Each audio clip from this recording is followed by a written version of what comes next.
আপনারা কি মনে করতেছেন এতক্ষণ?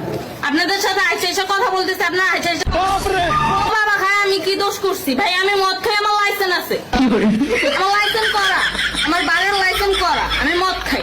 আচ্ছা, আপনার নাম কি? একটু সুন্দর করে তাকেন, তো সুন্দর উঠবো ছবি। বাড়ি কোথায়? ঢাকা মিরপুর। ঢাকা মিরপুর। বাবার নাম কি?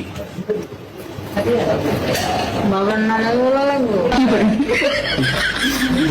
কি না বাবার নাম বলেন? রহমান। রহমান। মায়ের নাম? হাসিতে